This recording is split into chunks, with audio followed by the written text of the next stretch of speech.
let's start first with transportation here.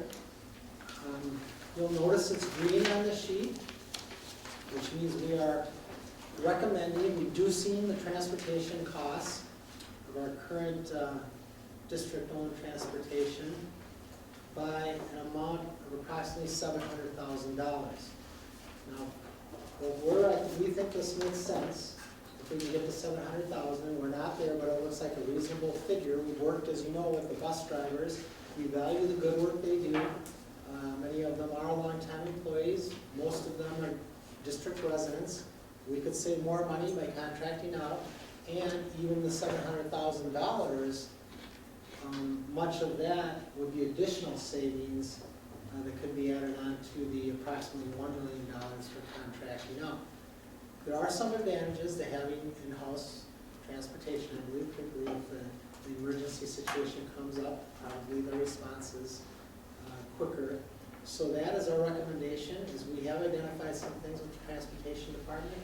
If we can get to about 700,000 in savings, we think that's lowering our costs, making our model more competitive with other places, and we would thus recommend keeping transportation services in-house.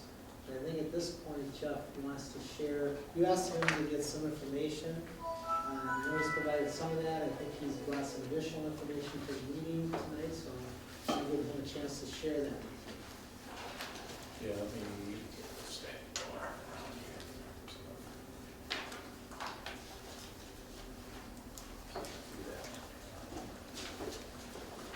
here. Yeah, I just want to, so you can see that that number has changed. We're looking at 700,000. We think that's probably a good number, a real good number. We're confident that we can attain that amount of savings. And it's kind of a combination of several. You need some more? Okay. No, I've got. How many more? Well, I can share. Sure needs one amount. I got two here. All right.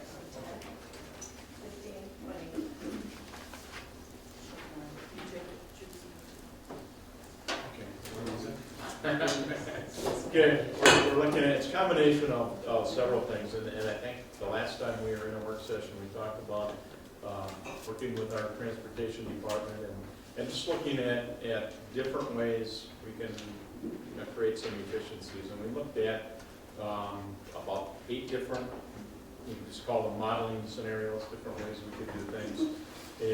And I think from that, from that exercise, probably the biggest component that we looked at was providing for some split shifting, and that savings, I think through the combination of modeling things that we think we can do, it's about $250,000. And it's and the big thing there is just the elimination of a lot of overtime. So we're certain we can go that route. The contract actually allows us to do split shifting.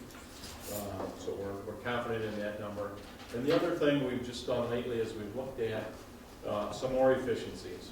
And it's things like looking at some of our middle school routes, looking at, as talked about here, the extra capacity. And I know when I first got here and I heard, well, we can put students who are in a lock zone on a bus where there's capacity, I was thinking, well, we really shouldn't have. Typically, you just don't have that. Occasionally, you'll have some capacity on a bus, but we seem to have, with just about every route, there's capacity for any students.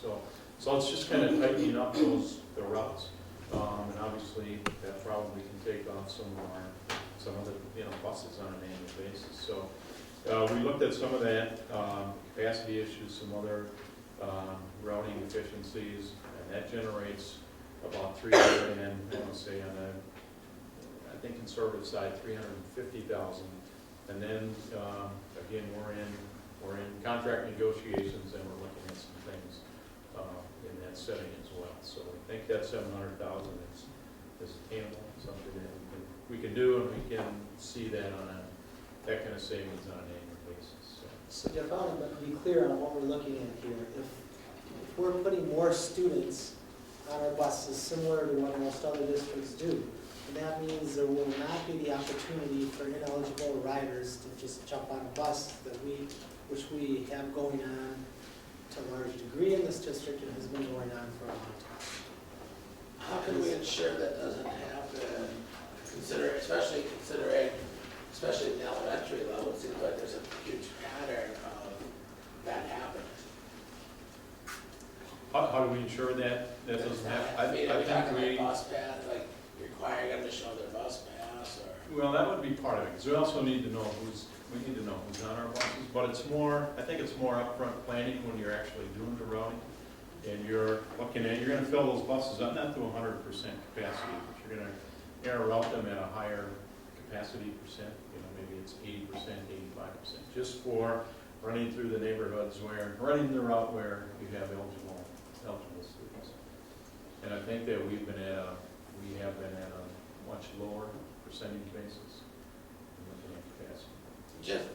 Just to clarify, you're saying that you feel that you will be reducing the busing by 700,000? Through a combination of many different things. Yeah, we are thinking that we can reduce the current in-house transportation by $700,000 for next year. And if we can do that, we're recommending that we keep transportation in-house rather than contracted out. Can I ask a question? That means that through contract negotiations, there has to be some additional savings, correct? At least 100,000.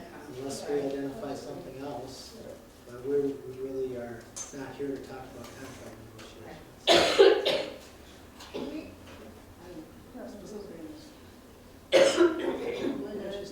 I'm trying to, I can't remember, it was 5 or 6 years ago, I don't know, somewhere around there. We looked at adding students, especially the high schools, where students could drive,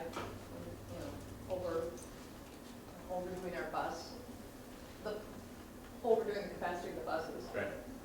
And little cards were sent out to people to find out, okay, are you going to be riding the bus or you're not? I don't know, does anybody remember how long ago that was? Before me? Was that before you? Okay. But anyways, so we went through and we cut way back on the buses. And then we had buses that they couldn't be when kids were standing in the hallway or standing in the aisle. So then we ended up adding back more than one bus. I don't know if anybody. I think we have a big, right, I think we added back 2 or 3 buses. 2 or 3 buses. So when we look at this $350,000, it sounds great, but it might be worth going back and finding out what happened with that scenario. Because we tried doing that once. It doesn't mean that if we try now, that won't happen. But we ended up, what we thought was going to be savings ended up not being savings. Yeah, but I think. We may save like 1 or 2 buses instead of Sure. 5. But we can take, we can take the demographics, the student information, and know how many students are eligible for transportation. So I think we know that going in, and we can start to plan. And sometimes at the secondary level, because the ridership isn't as high, you can, do your capacity at 110%, 120. And then I think, and then obviously if you're in a better situation, not that you leave the bus full, but to be planful up front where, you're maximizing that capacity. And then if you need to add another route or two, let's go get started. You do that. As opposed to keeping buses at, 60-70% and running those the entire year. So always knowing that you're going to operate safe buses and you're going to fix that overcapacity situation. But as we just took our numbers and looked at eligible students, the eligible students that are eligible for transportation, we can reduce a certain number of buses. That's good to hear. And that amount of reduction, I think what all of said was, no matter what we do, this amount stays. Right. That's not Be a specific savings. for. Right. That's right. And that's without extending the actual radius or the length of, how far off families have to be, of that. matrices. So that's not tinkering with that at all. That's what our current walking. That's what our, yeah, we're not talking about changing, Yeah. yep, good question, we're not talking about changing walks. Well, I didn't think you were, but I wanted to make sure I clarified that. So I had a question, and so then if I hear what you just said, this is not my question, but it's following that too. So if I'm listening to what you just said, then, you know, you're gonna be more planful, and I think that's a good thing to be more planful anyway, so that you're doing that. But that does add a bit of an enforcement element to the bus driver's role. Not that they're not doing it right now, but that would mean that they'd be a little more vigilant. So if it's in-house, chances are the fleet might know, people that know the kids better, know the families and know some of that stuff. Pretty much, it does change, but that does add a little bit more responsibility in terms of enforcement. You know, so, Sure. you know, well, when I say enforcement, of making sure the right kids are on the right bus, and that these are the kids who are supposed to be on the bus, and so it just depends on how aggressive you want to be with the enforcement. But that becomes a factor, or close to Mark's point, how are you gonna know? So I just raised that. And so then I, you know, thought about this overtime issue. What's the biggest driver of that overtime? Is it, and kind of a companion to that question, is that changes to achieve with this overtime shift, is that structural changes to the overtime, or what are the types of things that require Yeah. overtime? It's, a lot of it is just kind of how we set up our routes. And so we basically have with our full-time staff, I think there's almost automatic overtime. If they have an AM route and then maybe a midday and a PM, that is set up for overtime.